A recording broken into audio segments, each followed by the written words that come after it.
Assalamualaikum warahmatullahi wabarakatuh. Perkenalkan, nama saya Safrudin, mahasiswa Universitas Madaputul Tuli, Fakultas Perikanan, Program Studi Budidaya Perairan. Adapun saya membuat video kali ini mengenai tugas biologi laut. Adapun pembahasan yang saya ambil itu mengenai siklus udang windu.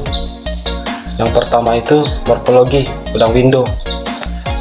Udang windu terbagi menjadi dua bagian, yaitu bagian kepala yang menyatu dengan bagian dada disebut cepa haletoras. Morfologi udang windu terbagi menjadi dua bagian, yakni bagian kepala yang menyatu dengan bagian dada disebut cepa haletoras, dan bagian perut yang terdapat ekor bagian belakang.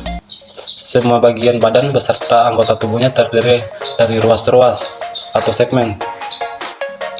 Kemudian kepala terdiri dari 13 ruas, yaitu kepala sendiri ada 5 ruas dan badannya 8 ruas.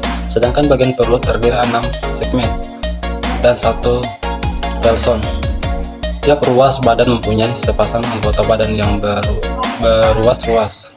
Adapun siklus hidup udang windu sebenarnya telah banyak diteliti antara lain oleh Matos 1981-1985 yang membagi dua hidup udang windu menjadi 6 tahap, yaitu sebagai berikut.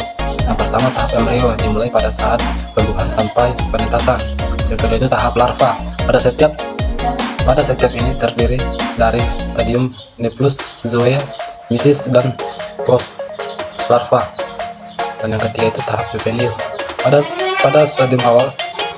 Adapun yang ketiga itu tahap juvenil.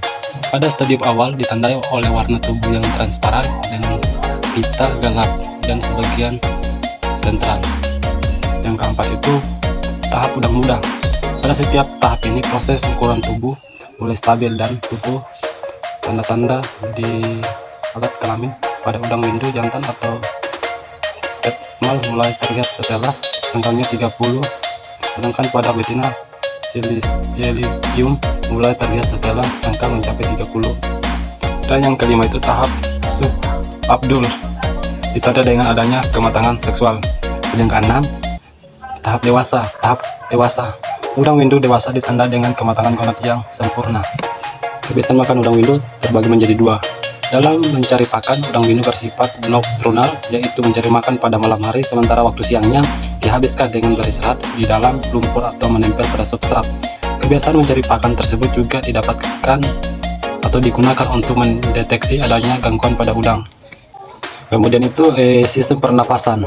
Jadi sistem pernapasan udang windu menggunakan insang yang melekat pada anggota tubuhnya. Udang memiliki sistem peredaran darah terbuka. O2 masuk dari air ke pembuluh insang, sedangkan CO2 berdistribusi dengan arah berlawanan. O2 ini akan diedarkan ke saluran tubuh tanpa melalui pembuluh darah.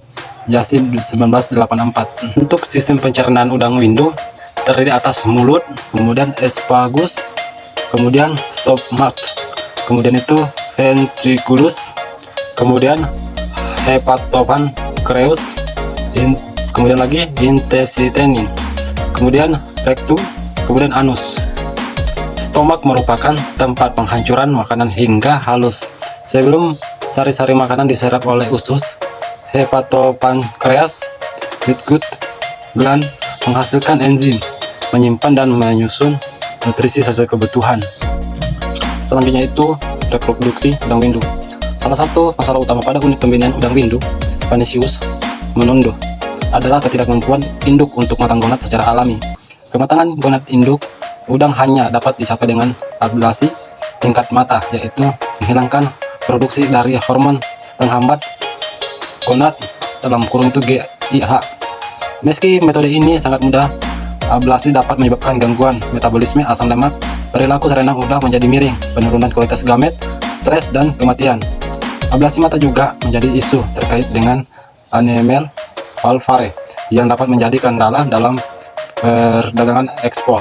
Kemudian itu habitat.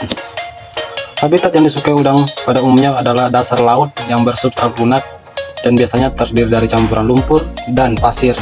Pada umumnya, udang bersembunyi di siang hari untuk menghindari predator. Banyak di antaranya hidup dalam lubang di pasir. di terumbu karang, yaitu hidup dan mati atau di bawah batu-batuan. Jadi itulah video mengenai udang windu yang bisa saya jelaskan. Kurang dan lebihnya sama mohon maaf. Assalamualaikum warahmatullahi wabarakatuh.